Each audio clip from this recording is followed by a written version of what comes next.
Kalau untuk setahun yang belakangan ini, lantaran kayak saya kena stroke, saya ke kuli bangunan, Pak. Sebelum kuli bangunan, saya bawa mobil trapel. Karena saya sudah kena stroke, nggak bisa lagi bawa mobil, ya lari ke bangunan gitu, Pak, untuk menafkahi keluarga. Kalau abang, Bang, sehari-hari sebagai abang? Kami di toko, Pak. Toko? Toko pancing, alat manisan. Di Pak Alay. Pak Alay sini berarti? Kumpi, Pak. Kumpi ya? Iya, Pak. Oke, Muar Jambi. Bisa kayak mana kok bisa tahu terlibat dalam masalah ini seperti apa? Ceritanya gini, dari awal John Sabah ya gini meminta saya mencarikan gading. Berkelang waktu 3 bulan, tidak dapat. Saya telepon lagi, tidak bisa, tidak ketemu, tidak ada lagi mungkin barang itu. Sudahlah, aku bilang. Jadi tidak lama kemudian, setelah 3 bulan yang lalu, datang ke rumah saya seorang mengaku nama Ismail. Bapak nggak kenal berarti? Nggak kenal. Dia tahu alamat saya pun dari mana pun nggak tahu. Sama siapa pun nggak tahu. Dia datang ke rumah sendiri. Diajak masuk ke rumah nggak mau. Ya bertemulah di warung. Saya punya warung tapi udah tutup. Ngobrol di situlah. Pertama-tama dia menawarkan bambu betuk. Setelah punya cerita, nggak lama bercerita, dia malah menawarkan gading. Ini yang positif, Pak. Barangnya ado dengan saya. Barang di mana? Barang di Tebo. Dia bilang gitu. Ya sudah, kaget lah. Ditelepon dulu ke Jambi. Apa masih cari apa enggak? Sebelum itu Joni sudah masih nanya juga kan, Jael ini kan? Jadi dia bilang masih teruslah. Dia datang ke rumah. Kalau tidak salah, dia waktu hari ketangkep itu ada 4 kali. 4 kali cuma dia datang. Siang terus. Tapi datang ke rumah naik ojek, bukan bawa motor sendiri. Berarti datang tuh tanpa membawa gading? Belum. Setelah ada kesepakatan harga ataupun hari pertemuan, itu jatuh hari Rabu kalau tidak salah. Datang dia pagi. Ntar orangnya belum datang, ayolah kami ke pasar dulu, dia bilang. Setelah itu dia datang lagi jam 10. Sudah, dia udah datang, kamu nanti nunggu di mana? Kami nunggu di pasar atas. Dekat mana? Dekat toko tentram. Pasar atas Muara Bungo. Jadi sudah hampir jam 12, jam 11 lewat, saya susul. Ternyata memang ada Ismail ini nunggu di situ. Barang itu sudah tersimpan dalam tas. Mana barangnya, Mael? Iko, Bang, katanya. Ayolah, yuk kita ke sana. Orang tuh nunggu di Simpang Jambi. Di Pecel Lele apa enggak lupa, Pak? Pecel Lele. Di Pecel Lele. Yang anak kawan aku tuh lah nunggu juga di situ. Pembeli pula nunggu di situ. Orang tuh sudah menyiapkan duit. Berapa, Pak? 60. Ayolah, kita nanti sampai sana, barang ini diambilnya, perjanjiannya macam itu. Barang ini diambilnya, terus dia memberikan duit dalam sakai asoy. Jadi kita langsung balik. Iyalah. Ternyata Ismail tidak mau membawa tas ini, tidak mau. Jadi tolak. Waktu habis juga. Akhirnya saya mau membawa tas itu. Saya masukkan ke bawah jok motor. Kecil berarti, Pak? Pendek, Pak. 35 cm, Pak. Dua-duanya 35 cm ya? Iya. 35 cm, kecil. Saya masukkan bawah jok, terus berangkat kami. Kami iring-iringan motor. Berapa motor tuh, Pak? 2 motor. 2 motor, Pak. Padahal saya sendiri, saya ajak naik motor saya. Jadi berdua enak. Dia tidak mau. Alasan dia begini. Ojek ini sudah dibayar. Tak mungkinlah ojek ini ditinggal. Alasannya begitu. Begitu sampai di Simpang Jambi, saya belok ke kanan, terus saya melihat spion, tidak ada lagi. Si Mael ini kemana gitu. Orang rame kan. Jaraknya dari Simpang Jambi itu ke Pecel Lele itu dekat. Jadi saya tunggulah di Pecel Lele. Barang saya keluarkan, saya tunjukkan pada mereka. Ini barangnya. Terus saya sandang, saya taruh, saya sandang, saya taruh. Saya masih memandang ke arah si Bang Jambi. Mana Ismail ini kok nak muncul-muncul? Yang menerima uang ini kan Ismail, bukan saya. Saya cuma perantara yang punya barang dengan si Joni. Lalu singkat cerita, Pak, Setelah itu tidak sampai 5 menit saya tegak di situ, saya udah dikepung oleh petugas. Tidak sampai 5 menit. Saya belum sempat duduk, Pak. Langsung dikepung. Di situ ada pembeli, ada perantara pembeli. Nggak juga dia apa-apain. Cuma yang diborgol kami berdua. Yang orang dua itu yang serpak sama-sama dari Jambi itu, entah tahu kemana perginya orang itu tidak tahu. Namanya si Andre. Andre apa siapa? Ari. Ari. Oke.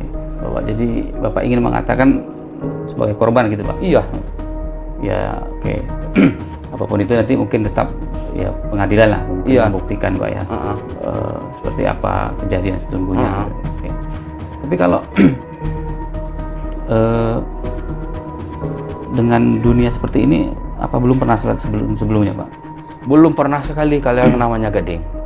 Tapi kalau bambu petuk, merah delima itu saya sering mengadakan mengetes gitu kan, barang itu. Saya tadinya kan pencari barang antik. Mau mencari barang Karena antik? saya sudah dapat pembeli. Makanya saya cari itu pun saya cari itu tertentu, nggak seluruh. Itu, Pak. Oke.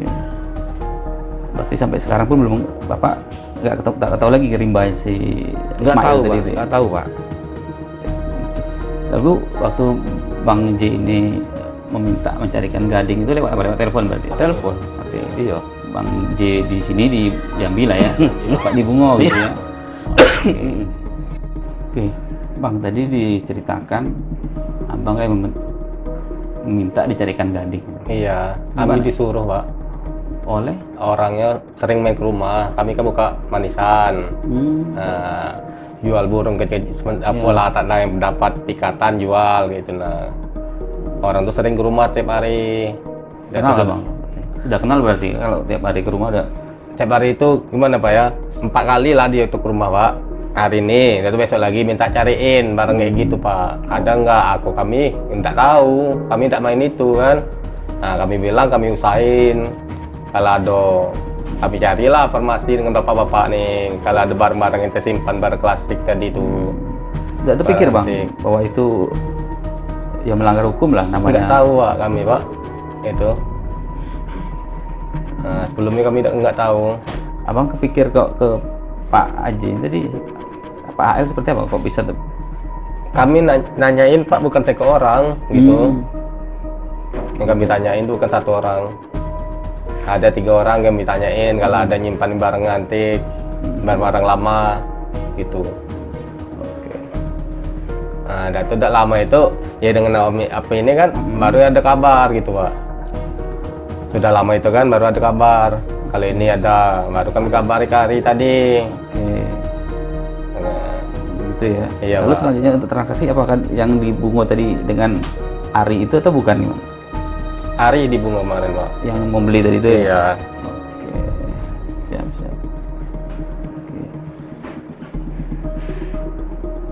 Jadi apa Bang pelajaran dari kasus ini Bang? Itulah, Pak, aku kalau tahu aku tidak mau lagi ngulangi lagi, Pak. Tidak kami ngulangi lagi gitu. Kami kan disuruh orang juga. Jongkos suruh jemput ke Bungo, kami diongkosin. Ya, Bang sempat ke Bungo juga berarti? Iya, kami jemput ke Bungo kan ke sini. Iya. Kami kan di Jambi. Iya. Nah, kami suruh pergi ke situ jemputi. Kami diongkosi, Pak. Buat hari tadi.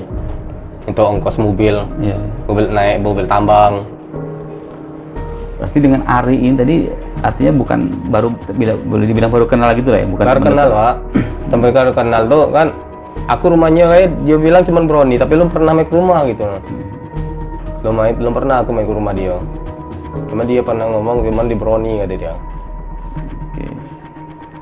Abang bilang tadi ada beberapa orang yang abang tanya juga kan? Iya, Pak. Itu siapa tuh Bang yang abang tanya tuh? Apakah ada barang itu atau siapa? Kawan-kawan yang lain lah, Pak. Yang kawan-kawan yang kenal di kampung-kampung itu. Hmm. Nah, di kampung Iya, lah, di dusun, di iya, di harapan dusun-dusun. mungkin karena memang daerahnya sering. Iya benar. Oh, seperti itu. Kalau ada kan di dusun-dusun itu kami tanya, tidak ada. Salah mah itu kalau disuruh juga Ari, carilah lagi kata dia. Apa mungkin terakhir yang ingin abang sampaikan karena terlibat kasus ini mungkin? Iya Pak. Apa mungkin ada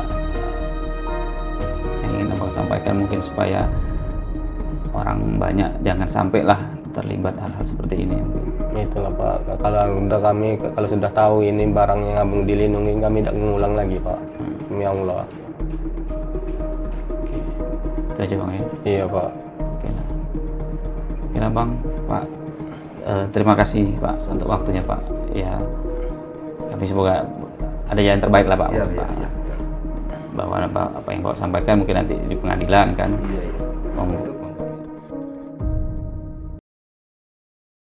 Jadi awalnya kita mendapatkan informasi dari masyarakat, kemudian kita pertajam, dalami informasi akurat, kemudian kita lakukan penangkapan terhadap para pelaku ini. Jadi dalam 2 hari ini, yaitu tanggal 23, kemudian tanggal 24, kita mengamankan ada 3 orang ya atas nama Awi. Dia menjual, melakukan transaksi berupa offsetan harimau. Ya. Pada saat itu kita amankan di suatu tempat ketika dia sudah transaksi, dan pada saat dia menunggu pembelinya kita amankan. Pada yang bersangkutan ada 1 buah atau 1 unit offsetan harimau yang sudah disiap untuk dijual. Kemudian pada tanggal 24 kita juga mengamankan 2 gading gajah yang merupakan pesanan dari seorang pelaku. Jadi dia jual dengan harga 60 juta ya, yang ditawarkan pada seseorang. Kemudian untuk offsetan dia sudah tawarkan transaksi kesepakatan 150 juta. Jadi terhadap pelaku ini kita kenakan pasal 21 huruf D Undang-Undang Nomor 5 Tahun 1990 tentang KSDA dengan ancaman pidana di atas 5 tahun.